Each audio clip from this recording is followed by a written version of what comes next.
101% sure हूँ कि भैया यहीं से जो पेपर बनेगा यहीं से बनेगा, इसके बाहर से कुछ भी पेपर नहीं बनेगा। ठीक है, बस इतना तैयार कर लो और फोड़ करके एग्जाम में आओगे। ठीक है, मैं गारंटी के साथ कह रहा हूँ। मैंने देखिए आप खुद को दिखा देता हूँ, आपको खुद से दिखा देता हूँ। ठीक है, बहुत ही ज़्यादा मेहनत लगी इन टॉपिकों को आप सभी के लिए ढूंढने में। ठीक है, और ढूंढने के बाद अलग अलग पेपर देखने के बाद मैंने इन टॉपिकों के लिए, इन टॉपिक को आपके लिए लाया हूँ। ठीक है, तो सभी लोगों को भैया इन टॉपिक को अच्छे से तैयार कर लेना है। गारंटी दे रहा हूं कि अगर आपने इन टॉपिकों को अच्छे से तैयार कर लिया तो बोर्ड परीक्षा में आपको 95+ लाने से कोई रोक नहीं सकता। हेलो स्टूडेंट, कैसे हो आप लोग? उम्मीद करते हैं आप सभी लोग बहुत अच्छे होंगे और बहुत ही अच्छे से तैयारी कर रहे होंगे। तो देखिए, जितने भी स्टूडेंट क्लास 10th में हैं और 2025 का बोर्ड एग्जाम देने वाले हैं, उन सभी के लिए साइंस की एक ऐसी वीडियो मैं लेकर के आया हूं जिस वीडियो को देख करके आप पूरी साइंस को एक ही वीडियो में पढ़ सकते हो। ठीक है, यानी भैया अगर आप सभी लोगों को अपनी जो विज्ञान है, ठीक है, इस विज्ञान को अगर आपको एक वीडियो में, मतलब आपको ये समझना है कि विज्ञान के जो 70 में 70 नंबर हैं, इसके लिए हमें कोई एक वीडियो मिल जाए और उस पूरी की पूरी वीडियो को हम देख लें और हमारे 95+ मार्क्स आ जाएं, तो भैया बस इसी वीडियो को पूरा देख लीजिए।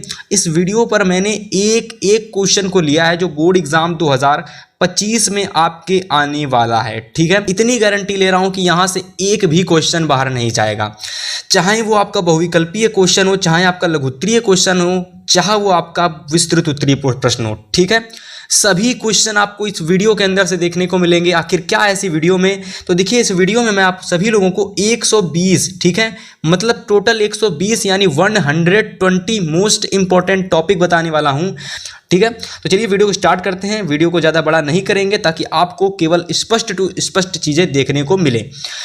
चलिए, सबसे पहले मैं आपको बताने वाला हूँ रासायनिक विज्ञान यानी केमिस्ट्री। सबसे पहले हम केमिस्ट्री की बात करेंगे। ठीक है, यानी केमिस्ट्री के जितने भी मोस्ट आईएमपी क्वेश्चन है, ठीक है, जितने भी मोस्ट इंपॉर्टेंट टॉपिक हैं, उन सभी टॉपिकों की बात करेंगे और ये सारे के सारे टॉपिक आपके 2025 बोर्ड एग्जाम में सीधा टकराएंगे आपके पेपर में। ठीक है भाई, तो सभी लोग चैनल को, वीडियो को लाइक कर दीजिए। चैनल पर पहली बार आए तो सब्सक्राइब कर लीजिए। देखिए, सबसे पहला जो टॉपिक है सभी लोगों को पता होना चाहिए भाई, ये टॉपिक ही हैं जो आपके एग्जाम में आएंगे। ठीक है, इन टॉपिकों से ही प्रश्न बनेंगे और अभी मैं आपको बताता चलूंगा कि किस तरीके से क्वेश्चन से आपके एग्जाम में टॉपिक पूछे जाएंगे। ठीक है, तो चलिए सबसे पहला देखिए क्वेश्चन आप सभी लोगों का है कि रासायनिक अभिक्रिया क्या है, इसके सभी प्रकार व उदाहरण सहित इसको लिखिए। मतलब कि क्या स्टूडेंट आपके बोर्ड परीक्षा में क्या होगा, ऐसे पूछ देगा कि संयोजन अभिक्रिया क्या है बताइए और इसका उदाहरण भी दीजिए। ठीक है, इसका उदाहरण भी दीजिए और इसकी परिभाषा भी लिखिए। ऐसे पूछ देगा आपसे कि वियोजन अभिक्रिया क्या है, इसका उदाहरण दीजिए और इसकी परिभाषा लिखिए। और ये जो उदाहरण है, ये उदाहरण आप सभी लोगों को क्या करना होगा, इसकी जो रिएक्शन होती है यानी अभिक्रिया जो होती है उसके फॉर्म में आप सभी लोगों को इसका एग्जाम्पल यानी उदाहरण लिखना है। ठीक है, इसी तरीके से विस्थापन अभिक्रिया, द्विविस्थापन अभिक्रिया, उत्क्रमणीय अपघटन अभिक्रिया, ठीक है, अनुत्क्रमणीय अभिक्रिया भी आती है। ठीक है, तो उसको मैं भूल गया लिखना, तो उसको भी आप लिख लीजिएगा। ठीक है, अनुत्क्रमणीय अभिक्रिया वो भी काफ़ी ज़्यादा इंपॉर्टेंट है। इसके बाद देखिए ऊष्मा शोषी एवं ऊष्मा क्षेपी अभिक्रिया, अपचयन और उपचयन व अपचयन। ठीक है, उपचयन कर लो यहाँ पर। ठीक है, उपचयन होगा, छोटा ऊ बनेगा। ठीक है, उपचयन व अपचयन अभिक्रिया, ये सभी के सभी स्टूडेंट बोर्ड एग्जाम की दृष्टि से पूछी जाने वाली मोस्ट इंपॉर्टेंट रिएक्शन हैं। और देखिए, जैसा कि मैं आप सभी को बता रहा हूं कि मैंने जो जो टॉपिक लिया है, जो भी स्टूडेंट इन टॉपिकों को पढ़ करके चला जाता है 2025 का एग्ज़ाम देने, गारंटी से कह रहा हूं कि भैया इसके बाद आपको कोई भी चीज़ ऐसी नहीं होगी जो 70 नंबर के बाहर जाएगी। 70 में 70 नंबर पूरा आप लेकर के आओगे, पूरा का पूरा फोड़ के आओगे 70 में 70, अगर आप लोगों ने इस वीडियो को ध्यान से देखा। ठीक है स्टूडेंट, सभी लोगों के लिए ये वीडियो बहुत ही ज़्यादा इंपॉर्टेंट है।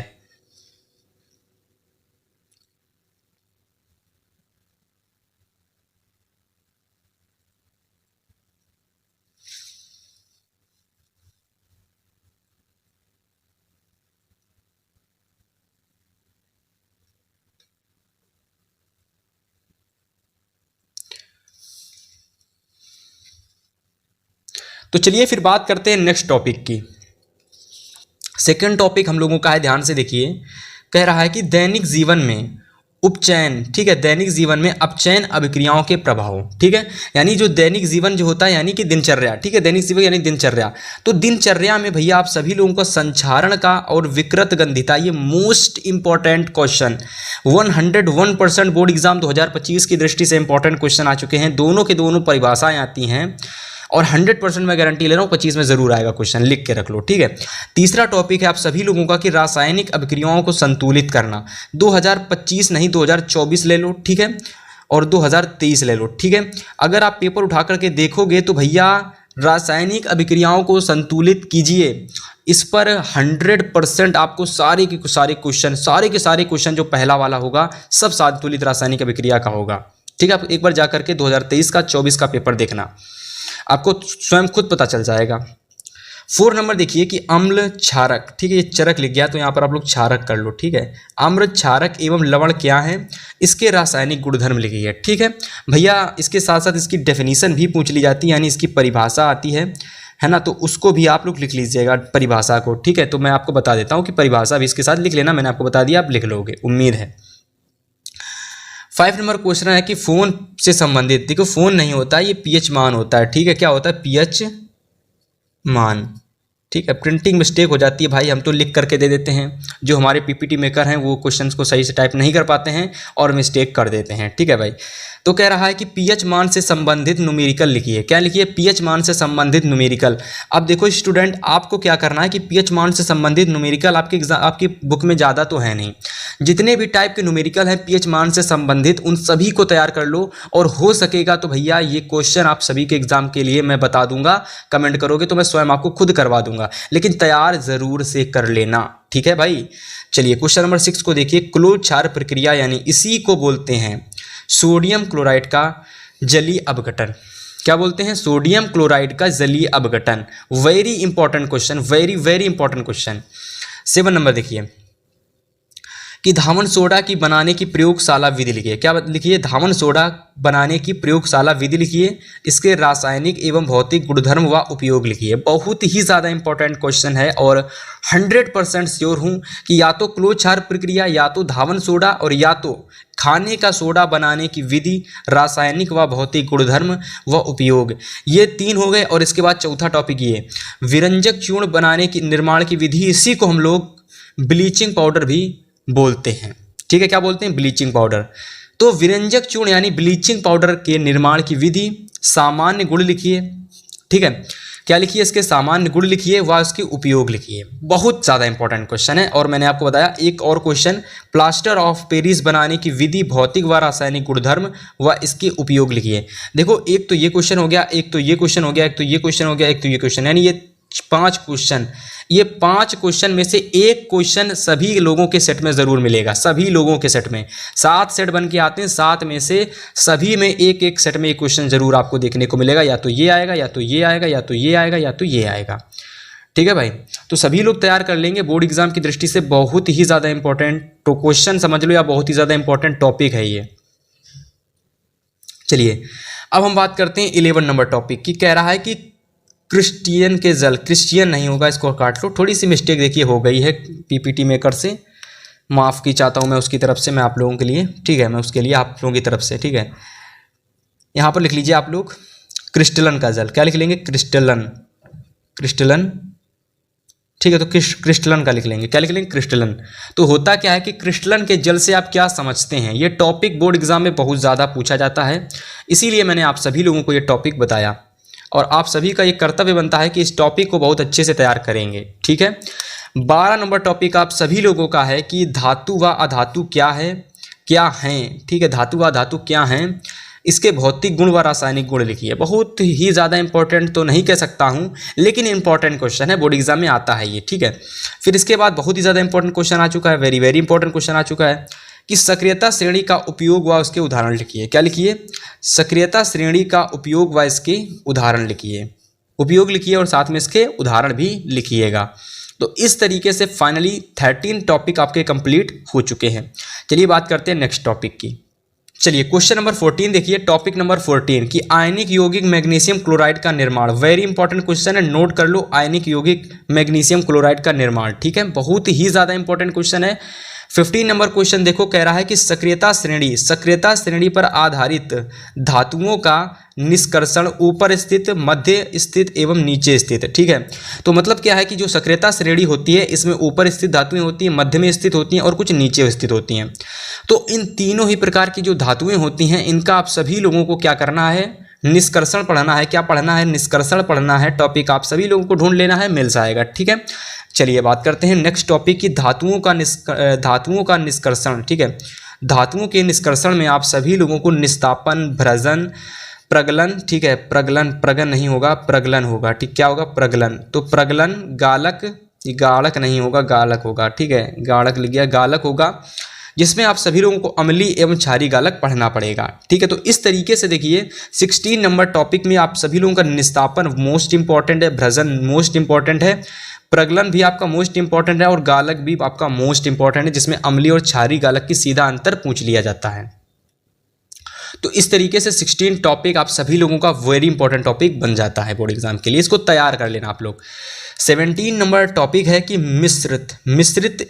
मिश्रात्वन। ठीक है, इसको आप लोग इस तरीके से लिख लो, मिश्रात्वन। इसमें आपका आधा ता बनता है तो हो जाता है मिश्रात्वन। ठीक है, मिश्रात्वन। ठीक है, तो ये होता है आप सभी लोगों का मिश्रात्वन, या फिर इसी को हम लोग बोलते हैं मिश्र धातु। और कह रहा है कि मिश्रात्वन तथा मिश्र धातु से आप क्या समझते हो, इसकी विशेषता और इसकी परिभाषा। मोस्ट इंपॉर्टेंट क्वेश्चन है बोर्ड एग्जाम की दृष्टि से, मिश्र धातु आ जाता है एग्जाम में। ठीक है, तो तैयार कर लोगे। मैं बोल रहा हूँ कि मैंने आप सभी के ऐसे क्वेश्चन लिए हैं, ऐसे क्वेश्चन जो आपको अगर तैयार कर लोगे, पूरी वीडियो को देख लोगे, जिस भी स्टूडेंट ने इस वीडियो को पूरा देख लिया, कंप्लीट देख लिया, गारंटी के साथ कह रहा हूं कि क्लास 10 साइंस में आप सभी लोगों के 70 में 70 नंबर का पेपर इसी वीडियो से बन करके आएगा। ऐसा इसलिए बोल रहा हूं क्योंकि इस वीडियो में मैंने जो क्वेश्चन टाइप किए हैं वो सारे के सारे क्वेश्चन आपके यहीं से ही आते हैं, यहीं से ही पूछे जाते हैं, इसीलिए बोल रहा हूँ बार बार। ठीक है, तो तैयार कर लेना। 18 नंबर है अमलगम, इसको तैयार कर लो। फिर अगला इंपॉर्टेंट क्वेश्चन है कि कार्बन क्या है, संतृप्त व असंतृप्त। संतृप्त व असंतृप्त हाइड्रोकार्बन से आप क्या समझते हैं। इसी में एल्केन, एल्किन व एल्काइन को सूत्रों सहित समझाइए, यानी सूत्रों के सहित समझाइए। किसके सहित? सूत्रों के द्वारा, यानी सूत्रों सहित समझाइए। किसको? एल्केन को, एल्कीन को व एल्काइन को। ठीक है, उम्मीद करता हूं सभी लोग अच्छे से एकदम पढ़ लोगे इन टॉपिकों को। 20 नंबर टॉपिक देख लीजिए। 20 नंबर टॉपिक क्या कह रहा है?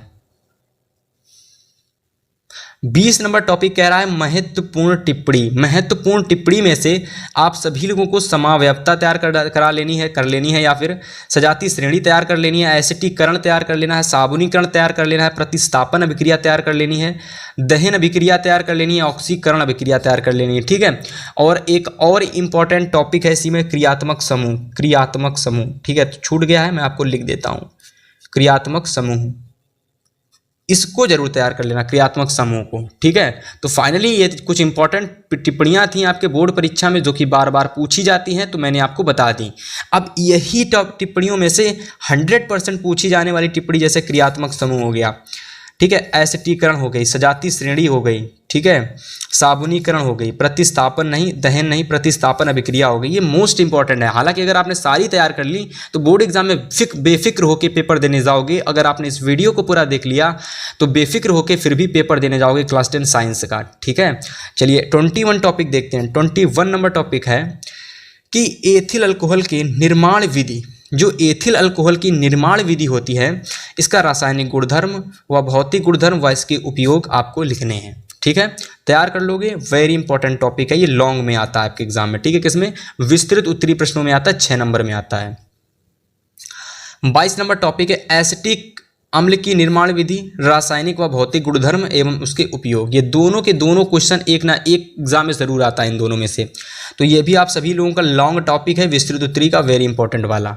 ठीक है, अगला लॉन्ग इंपॉर्टेंट टॉपिक आप सभी लोगों का है 23 नंबर की साबुन क्या है, इसके प्रकार क्या है, साबुन की स्वाच्छी कारक। ठीक है, स्वाच्छी, इसको स्वाच्छी लिख लो। ठीक है, तो साबुन की स्वाच्छी कारक प्रक्रिया, स्वच्छीकारक जो प्रक्रिया होती है जिसमें हम लोग को कपड़े को साफ करना पड़ता है साबुन के द्वारा, ठीक है। तो इसमें दो चीज़ें होती हैं, दो तरीके होते हैं। सबसे पहला मिसल होता है जो इसमें पाया जाता है, दूसरा होता है अपमार्जक, ठीक है।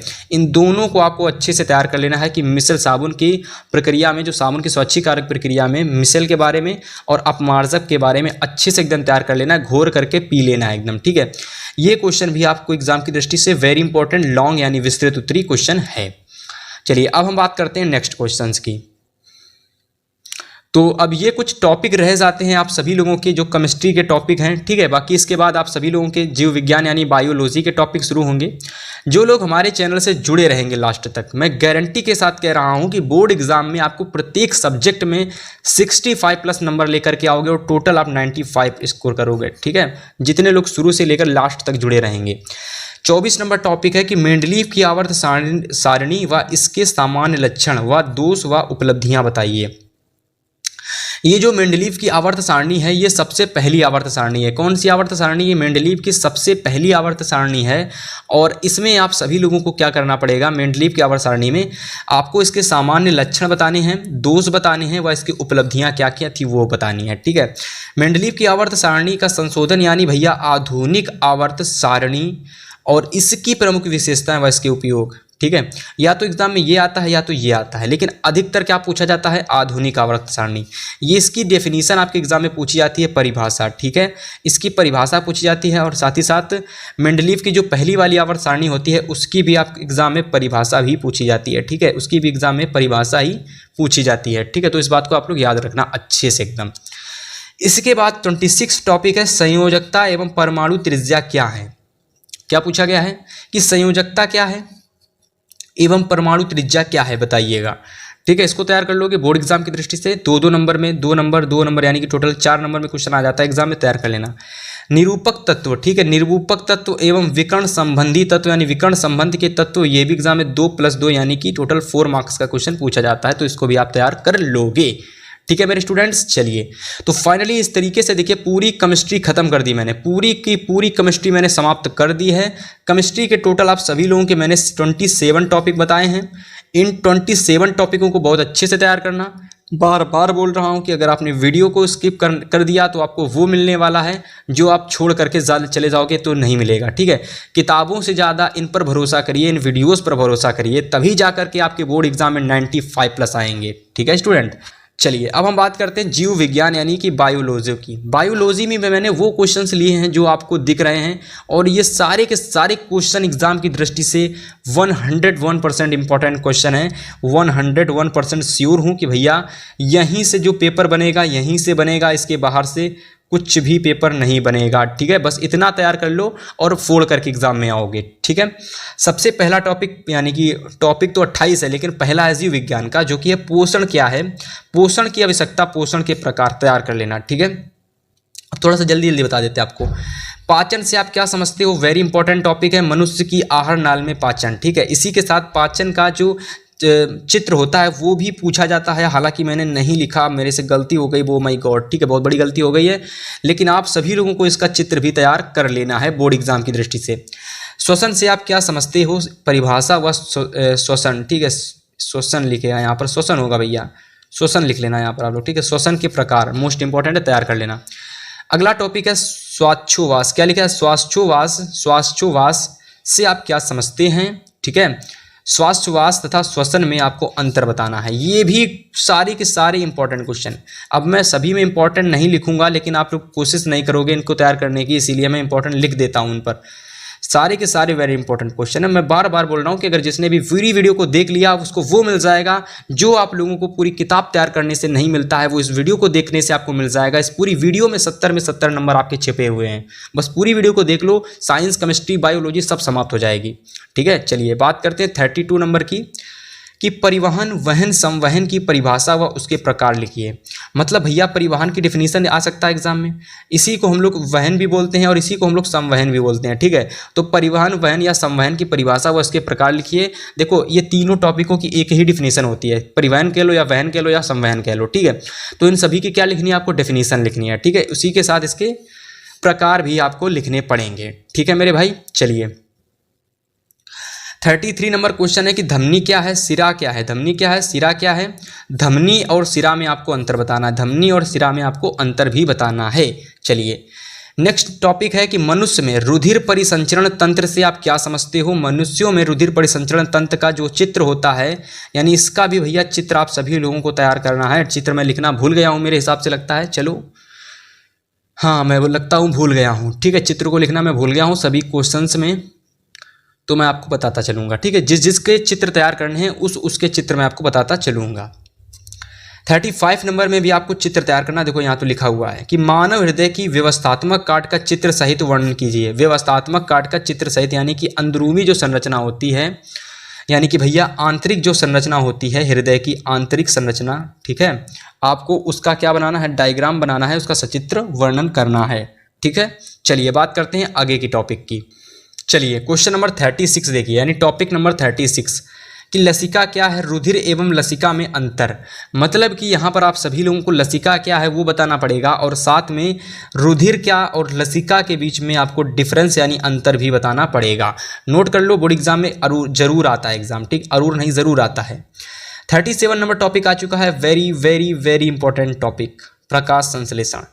कि प्रकाश संश्लेषण यानी फोटोसिंथेसिस, ठीक है। तो प्रकाश संश्लेषण क्या है, परिभाषा, इसकी प्रक्रिया व इसकी क्रियाविधि का सचित्र वर्णन कीजिए। यानी कि प्रकाश संश्लेषण क्या होता है उसको बताइए, इसकी परिभाषा बताइए और इसकी जो प्रक्रिया होती है किस तरीके से होता है ये प्रकाश संश्लेषण वो बताइए।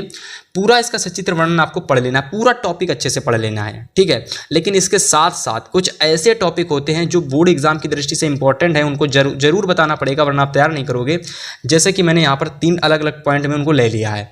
तो सबसे पहला टॉपिक है प्रकाश संश्लेषण के लिए सूर्य के प्रकाश की आवश्यकता, मोस्ट इंपॉर्टेंट टॉपिक, ठीक है, मोस्ट IMP। अगला तो इतना इंपॉर्टेंट नहीं है फिर भी जान लो, मंड की उपस्थिति, मंड होगा, ठीक है, डाडलिया बनेगी मंड। तो मंड की उपस्थिति के लिए आधिपत्य वाले मोल का प्रयोग, ये सबसे ज़्यादा इंपॉर्टेंट क्वेश्चन है, ये भैया सबसे ज़्यादा इंपॉर्टेंट क्वेश्चन है। इतना तो इंपॉर्टेंट ये नहीं था जितना इंपॉर्टेंट ये वेरी इंपॉर्टेंट है। मोल का प्रयोग हो रहा है, आधिपत्य वाले मोल का प्रयोग, ठीक है। तो ये तो वेरी इंपॉर्टेंट क्वेश्चन है। फिर अगर आप प्रकाश संश्लेषण में ऑक्सीजन कैसे निकलती है, ये इंपॉर्टेंट इतना नहीं है, हालांकि पूछा जा सकता है, तो मैंने लिख लिया इसको भी। चलिए 39 टॉपिक है कि प्रकाश संश्लेषण को प्रभावित करने वाले कारक। तो आप देख सकते हो प्रकाश संश्लेषण बहुत इंपॉर्टेंट टॉपिक है। यहाँ से 1 2 3 4 क्वेश्चन जो दे रखे हैं। हालांकि आपको प्रकाश संश्लेषण जब आप परिभाषा तैयार करोगे, इसकी पूरी प्रक्रिया तैयार करोगे, इसका सचित्र वर्णन तैयार करोगे, तो उसमें ये सारी चीज़ें आपको तैयार हो ही जाएंगी। लेकिन मैंने अलग से फिर भी ले लिया है ताकि आप इसमें से कुछ छोड़ो ना। ये मोस्ट इंपॉर्टेंट क्वेश्चन है, ठीक है, इसको जरूर तैयार कर लेना आप लोग, ठीक है। इसको प्रभावित करने वाले कारक। 40 नंबर क्वेश्चन है कि पादपों में जल का परिवहन। सबसे पहला जल से परिवहन होता है मूल रूमों द्वारा जल का अवशोषण, ठीक है। इसके बाद होता है जड़ में पानी का संवहन। तो ये दोनों आपको अच्छे से तैयार कर लेने हैं, ठीक है। 2 + 4 नंबर में क्वेश्चन आ सकता है। 41 टॉपिक है कि मूल दाब से आप क्या समझते हैं, यानी जो मूल दाब होता है इससे आप क्या समझते हैं। 42 नंबर टॉपिक है कि वाष्पो उत्सर्जन की परिभाषा व इसको प्रभावित करने वाले कारक व इसके प्रकार लिखिएगा, ठीक है। 43 नंबर क्वेश्चन है कि रंध्र क्या है, इसकी संरचना तथा इसके खुलने तथा बंद होने की प्रक्रिया, ठीक है। मतलब रंध्र क्या है, इसकी संरचना आपको बतानी है, खुलने और बंद होने की आपको प्रक्रिया बतानी है पूरी, ठीक है। चलिए 44 नंबर क्वेश्चन है कि उत्सर्जन क्या है, साथ ही साथ इसका भी आप बताइए। देखिए उत्सर्जन जो टॉपिक है, ये जो टॉपिक है ये बोर्ड एग्जाम की दृष्टि से लॉन्ग में पूछा जाने वाला टॉपिक है, लॉन्ग में, ठीक है। और लॉन्ग में जब आता है कोई चीज़ तो उसमें आपको इसका जो सचित्र यानी चित्र होता है वो भी बताना पड़ता है और साथ में पूरा इसका वर्णन करना पड़ता है उत्सर्जन में, ठीक है। तो हर एक चीज़ इसमें आपको बनानी है, इसके साथ इसका डायग्राम भी बनाना है, डायग्राम की सारी चीज़ें बतानी है और इसके साथ में आपको पूरी तरीके से इसका सचित्र वर्णन करना पड़ेगा, ठीक है। चलिए बात करते हैं नेक्स्ट टॉपिक की।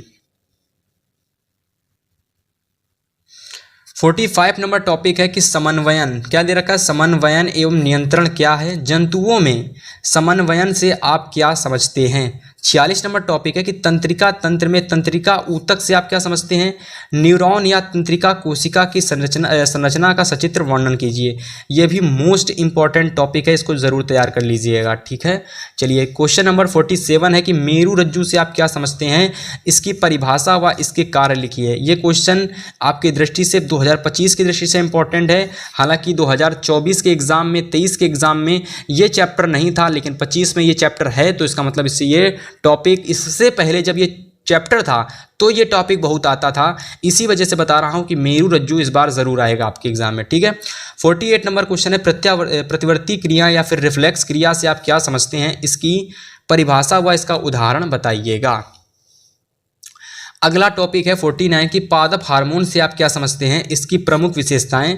और 50 नंबर टॉपिक है कि पादप हार्मोन की परिभाषा तथा पादप हार्मोन का वर्गीकरण। अब देखिए जो पादप हार्मोन की परिभाषा और पादप हार्मोन का जो वर्गीकरण है ये लॉन्ग में नहीं आता, लेकिन इसकी जो चीज़ें हैं वो 2-2 नंबर में बहुत ज़्यादा पूछी जाती हैं, 2 नंबर में, 1-1 नंबर में, ठीक है, 1.5-1.5 नंबर में चीज़ें आ जाती हैं। वो चीज़ें आप सभी लोगों की हैं, जैसे ऑक्सिन हो गया, ठीक है, जिबरेलिन हो गया, ठीक है, और आप सभी लोगों का साइटोकाइनिन हो गया, एब्सिलिक अम्ल हो गया, पुष्पन हार्मोन हो गया, एथिलीन हो गया। तो ये सारी चीज़ें बोर्ड एग्जाम की दृष्टि से बहुत ही ज़्यादा इंपॉर्टेंट हैं, ठीक है। होपफुली इन सभी चीज़ों को बहुत अच्छे से आप तैयार कर लोगे एग्जाम की दृष्टि से। बहुत ज़्यादा मेहनत लगती है ऐसी वीडियो को बनाने में और ऐसी वीडियो को टाइप करने में, ठीक है।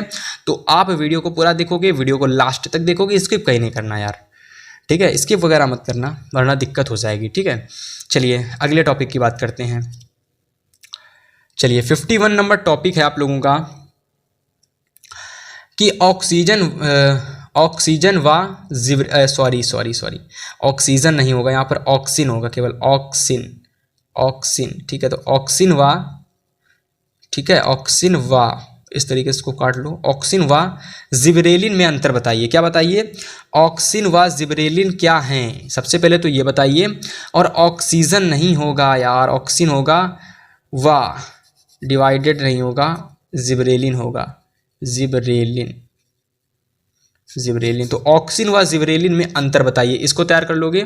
साइटोकाइनिन क्या है, दोनों के बीच में अंतर, साइटोकाइनिन व जिबरेलिन क्या है, साइटोकाइनिन क्या है व जिबरेलिन क्या है, जिबरेलिन क्या है, इसके और इसके बीच में आपको अंतर बताना है। चीज़ें मिस्टेक है तो मैं आपको बताता चल रहा हूँ, तो आप ऐसा ना करना कि भैया आपको कह देना कि आपने छोड़ करके लिखा, हम वीडियो छोड़कर चले जाएंगे। फिर से बोल रहा हूँ, जिसने वीडियो को स्किप कर दिया आपको वो मिलने वाला है जो आप सोच नहीं रहे हो, ठीक है। पूरी वीडियो को देख लोगे और उस वीडियो को देखने के बाद जो जो टॉपिक मैंने इस वीडियो में कराया है, अगर आप पेपर से पहले उन सभी टॉपिकों को तैयार कर ले तो मैं गारंटी के साथ कह रहा हूँ कि आपको 70 में 65+ नंबर लाने से दुनिया की कोई ताकत आपको नहीं रोक सकती, ठीक है। दुनिया की कोई भी ताकत, समझ सकते हो ना, इतना ज़्यादा कॉन्फिडेंस है इन टॉपिकों पर मुझे। 53 नंबर है कि हार्मोन तथा अंतःस्रावी ग्रंथियां की परिभाषा। हार्मोन क्या है और अंतःस्रावी ग्रंथियां क्या है, इनकी परिभाषा। पादपों में अलैंगिक जनन कैसे होता है या फिर कैसे, इससे आप क्या समझते हो। अलैंगिक जनन की विधियों का, वीडियो का नहीं, विधियों का वर्णन कीजिए। किसका, विधियों का, ठीक है। तो यहाँ विधियों कर लो, विधियों का वर्णन कीजिए, ठीक है। इसके बाद देखिए 55 नंबर है कायिक जनन या फिर प्रवर्धन या फिर कायिक प्रवर्धन से आप क्या समझते हैं। पादपों में किन किन भागों से कायिक जनन होता है, कायिक जनन के लाभ भी आपको बताने हैं। 56 नंबर है कि लैंगिक जनन से आप क्या समझते हैं। पौधों में लैंगिक जनन कैसे होता है, सभी भागों का विस्तार सहित वर्णन कीजिए। ये भी आप सभी लोगों का वेरी इंपॉर्टेंट यानी मोस्ट इंपॉर्टेंट टॉपिक है। फिर अगला टॉपिक है कि पुष्पीय पौधों में लैंगिक जनन का सचित्र वर्णन कीजिए, ठीक है। 58 नंबर देखिए कि परागण क्या है, परागण के प्रकार, स्वपरागण और परपरागण के बीच में अंतर, तो इस पर भी आप वेरी इंपॉर्टेंट टिक लगा लेंगे, ठीक है। चलिए 59 नंबर टॉपिक है कि बीजांड की संरचना का सचित्र वर्णन कीजिए। क्या कीजिए, बीजांड की जो संरचना है इसका सचित्र वर्णन कीजिए। 60 नंबर टॉपिक है निषेचन से आप क्या समझते हैं। परागण तथा निषेचन, परागण लिख लो इसको, परागण, ठीक है। तो परागण लिख लो आप लोग इसको, परागण तथा निषेचन में अंतर बताइए। निषेचन क्या है उसको आप वेरी इंपॉर्टेंट भी मार्क लगा लेना क्योंकि इंपॉर्टेंट है ये। 61 नंबर टॉपिक है निषेचन क्या है, निषेचन के बाद पुष्प में होने वाले परिवर्तन का सचित्र वर्णन कीजिए। 62 नंबर टॉपिक है जंतुओं में जनन पर टिप्पणी। जंतुओं में जो जनन होता है उस पर क्या होता है, देखिए जंतुओं में जो जनन होता है उस पर टिप्पणियां पूछी जाती हैं। कौन कौन सी टिप्पणी आती है एग्जाम की दृष्टि से इंपॉर्टेंट है, चलिए बात करते हैं।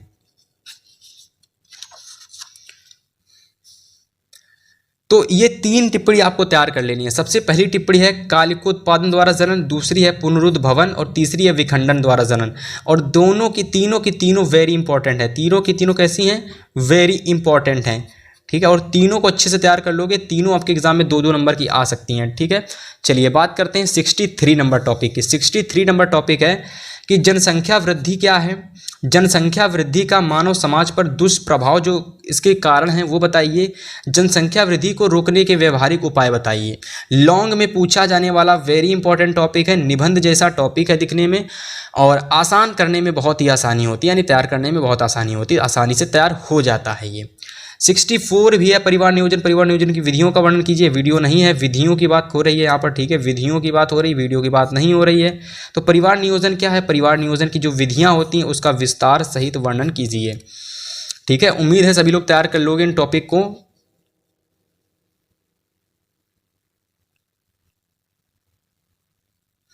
चलिए 65 नंबर टॉपिक देखते हैं। 65 टॉपिक है कि अनुवांशिकता से आप क्या समझते हैं, ठीक है, यानी जो अनुवांशिकता होता है इससे आप क्या समझते हैं।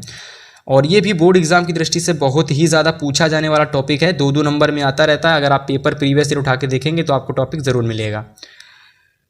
66 टॉपिक है कि मेंडल कौन थे, मेंडल की सफलता के कारण, मेंडल ने अपने प्रयोग के लिए कौन सी वस्तु का चयन किया, कारण बताइए। पूरा टॉपिक पढ़ लीजिए, 100% एग्जाम की दृष्टि से आएगा एग्जाम में, ठीक है। चलिए 67 नंबर देखिए कि एक संकर व द्विसंकर क्रॉस क्या होता है। सबसे पहले तो आप बताएंगे एक संकर क्रॉस क्या होता है, फिर बताएंगे कि द्विसंकर क्रॉस क्या होता है, ठीक है। उम्मीद है तैयार कर लोगे मेरे भाई। चलिए 68 नंबर टॉपिक है कि मेंडल के नियमों का सचित्र वर्णन, ठीक है, मेंडल के नियमों का सचित्र वर्णन, जिसमें आप सभी लोगों को लगा लीजिए वेरी वेरी इंपॉर्टेंट क्वेश्चन 2025, ठीक है। प्रभाविता का नियम तैयार कर लोगे, ठीक है, ये भी बोर्ड एग्जाम के लिए। पृथक्करण का नियम तैयार कर लोगे और स्वतंत्र अपवहन का नियम ये भी तैयार कर लोगे। दोनों के तीनों वेरी इंपॉर्टेंट क्वेश्चन है जो आपको यूपी बोर्ड एग्जाम 2025 में या फिर किसी भी एग्जाम में देखने को मिलेंगे, ठीक है। 69 नंबर क्वेश्चन है कि मेंडल, ठीक है, मेंडल के कार्यों में प्रयुक्त शब्दावली पर टिप्पणी। सबसे पहले ये प्रभावी व अप्रभावी लक्षण क्या है, प्रभावी व अप्रभावी लक्षण, ये बोर्ड एग्जाम में बहुत आता है, प्रभावी व अप्रभावी लक्षण, ठीक है, इसको तैयार कर लोगे। फिर अगले टॉपिक हैं आप सभी लोगों के मेंडल की जो मेंडल के जो कार्य थे उसमें प्रयुक्त शब्दावली थी। सबसे पहले थी प्रभावी व अप्रभावी लक्षण, दूसरी थी एलिल, ठीक है, दूसरी है एलिल या एलिलोमार्फ समयुग्मजी, ठीक है, संकर एवं संकरण क्या है व द्विसंकर संकरण क्या है, फिनोटाइप और जीनोटाइप, ये सभी की सभी इंपॉर्टेंट हैं। मैं फिर से बोल रहा हूँ वेरी इंपॉर्टेंट हैं ये। अगर आपने इन सभी को तैयार कर लिया तो बोर्ड एग्जाम में भैया यही क्वेश्चन आएंगे, तो पहले से पता चल जाएंगे, तो आप पहले से तैयार करते चलोगे। 70 नंबर क्वेश्चन है कि जीन प्रारूप तथा लक्षण प्रारूप में अंतर बताइए। समयुग्मजी और विषम युग्मजी में अंतर बताइए। अंतर वाले क्वेश्चन आ चुके हैं तो दोनों के दोनों तैयार कर लोगे एग्जाम की दृष्टि से। गुणसूत्र क्या है, जंतुओं व पादपों में गुणसूत्रों की संख्या। जीन किसे कहते हैं, जीन की विशेषताएं। डीएनए क्या है, इसके महत्व को समझाइए। 75 देखिए कि अनुवांशिक लिंग निर्धारण क्या है, गुणसूत्र या कि लिंग गुणसूत्र से आप क्या समझते हो। मोस्ट इंपॉर्टेंट क्वेश्चन है ये सारे के सारे, ठीक है, एक साथ में इंपॉर्टेंट लगा दूंगा ताकि मुझे आपका भी समय बचे और मेरा भी थोड़ा समय बचे, ठीक है। तो very important, very important, very important और वेरी इंपॉर्टेंट, ठीक है। चलिए भाई 76 है मनुष्य में लिंग निर्धारण की प्रक्रिया का सचित्र वर्णन कीजिए। पृथ्वी पर जीवन की उत्पत्ति पर एक तथ्य प्रकट कीजिए। स्टैनली मिलर का प्रयोग लैमार्कवाद से आप क्या समझते हैं, विशेषता व उदाहरण लिखिए। 80 नंबर है कि डार्विनवाद से आप क्या समझते हैं, इसकी विशेषता और साथ में इसके एग्जाम्पल लिखिएगा। इस पर भी वेरी इंपॉर्टेंट लगाओ, ठीक है, और इस पर भी वेरी इंपॉर्टेंट लगाओ, और इस पर भी इस पर इंपॉर्टेंट लगाओ केवल, ठीक है, इतना ज़्यादा नहीं आता है। इस पर इंपॉर्टेंट लगाओ, इस पर वेरी इंपॉर्टेंट लगाओ, ठीक है।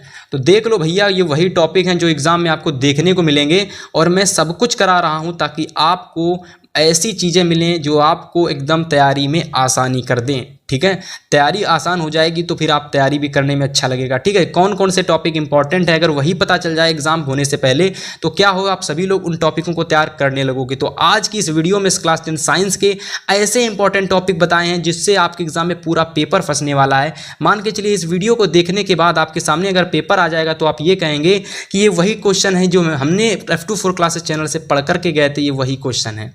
चलिए तो अब यहाँ से आप सभी लोगों की भौतिक विज्ञान स्टार्ट हो जाती है। फाइनली भौतिक विज्ञान स्टार्ट हो चुकी है। तो जिन लोगों को ये लग रहा था कि भौतिक विज्ञान कब आएगी, भाई भौतिक विज्ञान के क्वेश्चन कब आएंगे, यानी फिजिक्स जो है उसके क्वेश्चन कब आएंगे, तो फाइनली फिजिक्स के क्वेश्चन आ चुके हैं और 2025 बोर्ड एग्जाम में फिजिक्स में यही सारी चीज़ें आपके एग्जाम में आएंगी जो मैं आपको बताने वाला हूँ, ठीक है।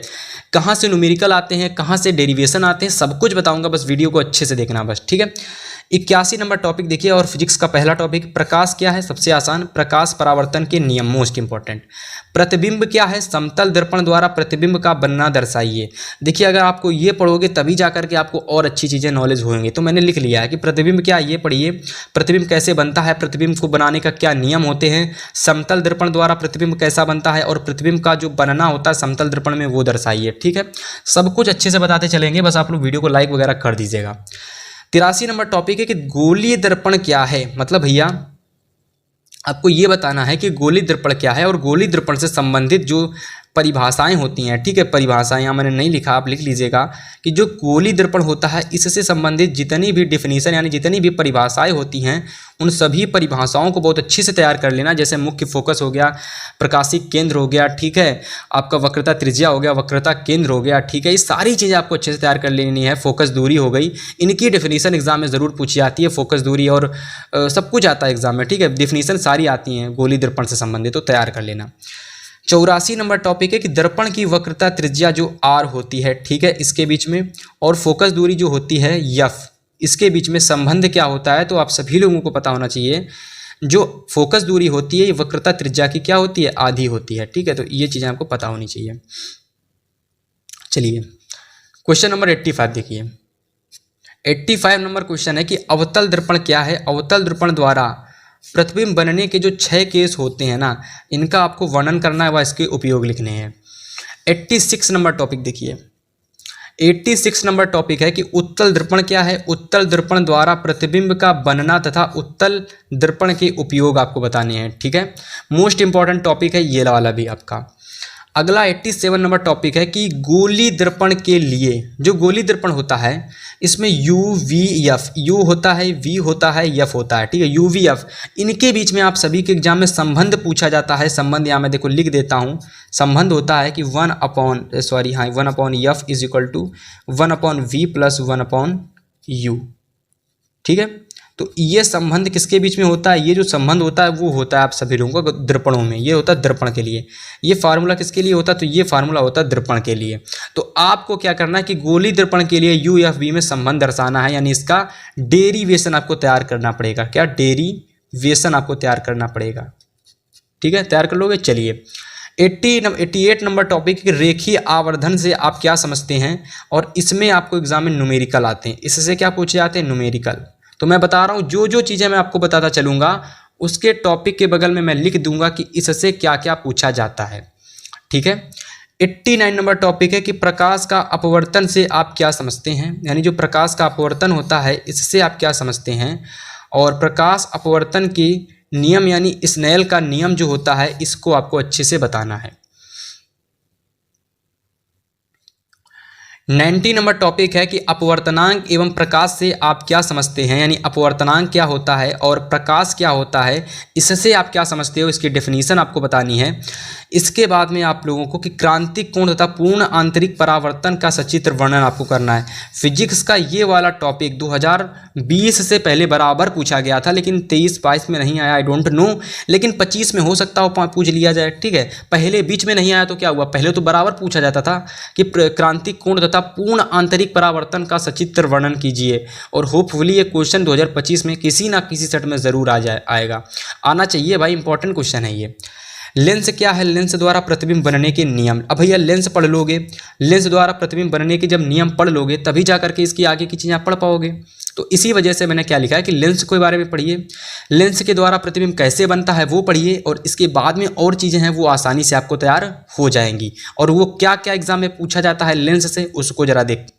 तो देखिए लेंस से संबंधित चीज़ें आपके एग्जाम में जैसे पूछी जाती हैं। लेंस, उत्तल लेंस जो होता है ये क्या होता है, उत्तल लेंस द्वारा प्रतिबिंब जो बनता है वो किस तरीके से बनता है, और उत्तल लेंस द्वारा प्रतिबिंब बनने के जो 6 केस होते हैं, कितने केस होते हैं, 6 केस होते हैं, उनको अच्छे से एकदम किरण आरेख द्वारा अच्छे से पढ़ लेना, एकदम किरण आरेख इसका अच्छे से बना करके 6 केसों को अच्छे से पढ़ लेना, इसकी चीज़ों को रट लेना, किरण आरेख किस तरीके से बनता है, सारी चीज़ें अच्छे से पढ़ लेना एकदम, ठीक है। 94 नंबर टॉपिक है कि अवतल लेंस क्या है। अवतल लेंस द्वारा प्रतिबिंब बनने के दो केस होते हैं। दो केस, कितने केस होते हैं? दो केस होते हैं। तो प्रतिबिंब बनने के जो दो केस होते हैं उसको आपको किरण आरेख सहित इसमें भी पढ़ना पड़ेगा। उत्तल लेंस के कितने होते हैं? 6 केस होते हैं। और अवतल लेंस के कितने केस होते हैं? 2 केस होते हैं। ठीक है, समझ में आ गया। इसके बाद देखिए, लेंस के लिए UVF में संबंध होता है और इसको आपको डेरिवेशन नहीं तैयार करना। इस पर आपके एग्जाम में न्यूमेरिकल आते हैं। क्या आते हैं? न्यूमेरिकल्स। इस पर न्यूमेरिकल्स पूछे जाते हैं। संबंध होता है 1/F = 1/V माइनस का 1/U। ये संबंध होता है इनके बीच में। ठीक है।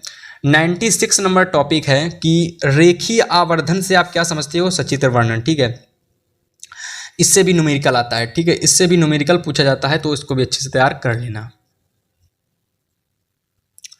चलिए, 96 हो चुका। 97 नंबर टॉपिक है कि लेंस की क्षमता से संबंधित क्या आते हैं? न्यूमेरिकल आते हैं। कि लेंस की क्षमता क्या होती है, इससे संबंधित न्यूमेरिकल आते हैं, तो तैयार कर लेना। ठीक है, पूरा टॉपिक सबसे पहले तैयार करना कि लेंस की क्षमता में क्या क्या होता है, इसका फार्मूला क्या क्या होता है। मतलब वही चीज़ मैं आपको बताना चाहता हूँ। जैसे रेखीय आवर्धन पढ़ोगे तो इसका डेफिनेशन, इसका मतलब डेफिनेशन तो पढ़ोगे ही पढ़ोगे, इसके साथ में इसका फॉर्मूला आता है, उसको भी अच्छे से पढ़ लोगे। और फिर इस पर जब आप लोग अच्छे से न्यूमेरिकल सॉल्व करोगे तो सारी चीज़ें बहुत अच्छे से आपकी होंगी। 98 नंबर टॉपिक है कि मानव नेत्र का सचित्र वर्णन पढ़ना पड़ेगा। मतलब कि आपको मानव नेत्र क्या होता है, तो सारी चीज़ें बहुत अच्छे से आपको पढ़नी है। 99 नंबर दृष्टि दोष से आप क्या समझते हैं। ठीक है, और निकट दृष्टि दोष क्या होता है, दूर दृष्टि दोष क्या होता है, इसकी परिभाषा मेरे भाई, इसका दोष पढ़ोगे। ठीक है, और इसका निवारण भी पढ़ोगे। ठीक है, तो सबसे पहले तो आपको दृष्टि दोष क्या होता है ये पढ़ना पड़ेगा।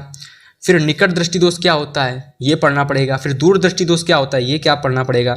फिर इसकी डेफिनेशन तो साथ में पढ़ ही लोगे।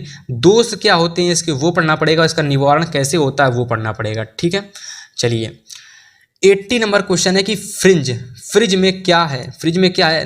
फ्रिज नहीं होगा, प्रिज्म होगा ये। ठीक है, तो यहाँ इस तरीके से प्रिज्म लिख लो आप लोग, प्रिज्म। ठीक है, प्रिज्म क्या है?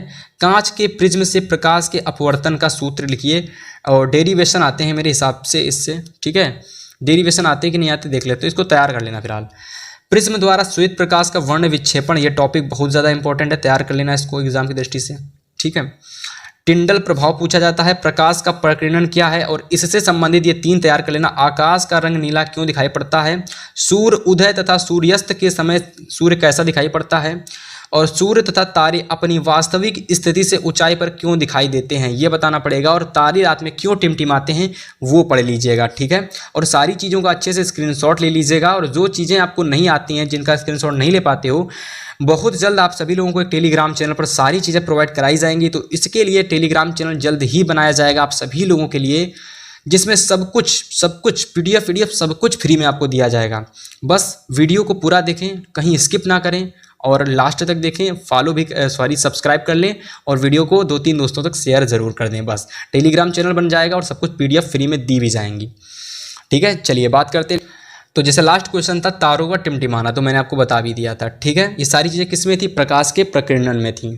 ठीक है, 104 नंबर टॉपिक है कि विद्युत विभव और विभवांतर की परिभाषा व इसके सूत्र लिखिए। इस पर न्यूमेरिकल आता है। ठीक है, 105 नंबर टॉपिक है कि विद्युत धारा से आप क्या समझते हैं, यानी विद्युत धारा हमारी जो आई होती है इससे आप क्या समझते हैं। एम्पायर नहीं होगा, एम्पियर होगा, एम्पियर। ठीक है, एम्पियर। तो एम्पियर तथा कूलाम में संबंध बताइए। एम्पियर और कूलाम में क्या संबंध होता है, तो इस पर न्यूमेरिकल आता है, तो इसको तैयार कर लेंगे।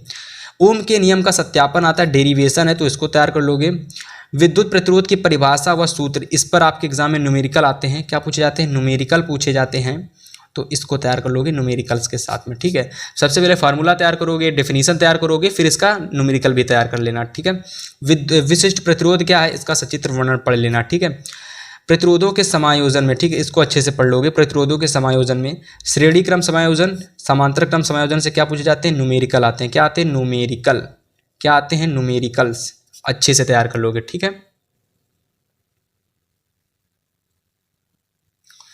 चलिए क्वेश्चन नंबर 110 यानी 110, विद्युत ऊर्जा का सचित्र वर्णन। ये इससे भी आपके एग्जाम में न्यूमेरिकल आते हैं। क्या आते हैं? न्यूमेरिकल, विद्युत ऊर्जा से। ठीक है, विद्युत धारा का ऊष्मीय या तापीय प्रभाव, चालक में उत्पन्न ऊष्मा की माप। 112 नंबर टॉपिक है कि विद्युत शक्ति का सचित्र वर्णन पढ़िए।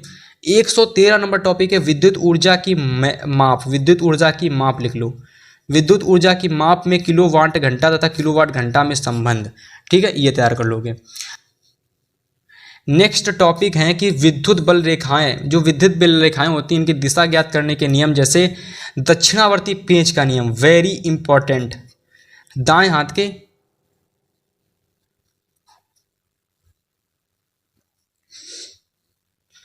तो दूसरा टॉपिक है दाएं हाथ के अंगूठे का नियम, ये भी आपके एग्जाम से वेरी इंपॉर्टेंट टॉपिक है, ठीक है।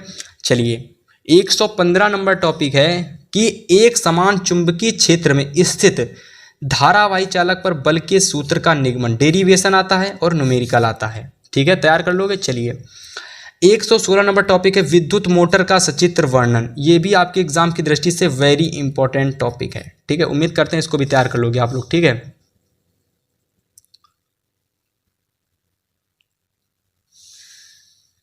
चलिए 117 नंबर टॉपिक देखते हैं विद्युत चुंबकीय प्रेरण संबंधी नियम व फैराडे के प्रयोगों का सचित्र वर्णन, लॉन्ग का इंपॉर्टेंट वेरी इंपॉर्टेंट टॉपिक है ये, इसको वेरी इंपॉर्टेंट लगा लो।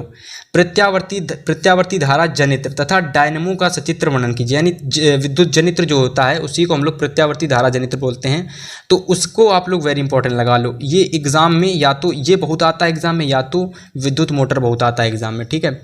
इसके बाद देखिए दिष्ट धारा जनित्र, एक अलग आपका दिष्ट धारा जनित्र होता है और इसको भी डायनेमो बोलते हैं, तो ये अलग ही टॉपिक है, तो इसको भी आता है एग्जाम में। और दिष्ट धारा और प्रत्यावर्ती धाराएं क्या हैं, दोनों के बीच में अंतर पूछा जाता है, तो इसको भी तैयार कर लोगे, ठीक है। तो फाइनली इस तरीके से इस वीडियो में मैंने आप सभी लोगों को 120 इंपॉर्टेंट टॉपिक बताए हैं। इन 120 इंपॉर्टेंट टॉपिक को तैयार कर लो। क्लास 10 साइंस में 70 में 70 नंबर, पूरा का पूरा पेपर इससे बाहर नहीं जाएगा। फिर से बोल रहा हूँ कि अगर पूरे टॉपिक अच्छे से तैयार कर लिए मेरे भाई, पूरी की पूरी वीडियो में जो टॉपिक है मैंने बहुत ही रिसर्च करके बहुत ही मेहनत से इन टॉपिकों को ढूंढा है, ताकि आप सभी लोगों को वो टॉपिक मिले, वो चीज़ मिले जो आपके एग्जाम में आने वाली है, ठीक है। अर्जी फर्जी टॉपिकों को शामिल नहीं किया है, तो पूरी वीडियो को अगर आपने देख लिया, 120 टॉपिकों को अच्छे से तैयार कर लिया, गारंटी के साथ कह रहा हूं कि साइंस की ये वीडियो आपको 95+ दिला करके रहेगी। मिलेंगे आपसे नेक्स्ट वीडियो में, तब तक के लिए गुड बाय, गुड लक।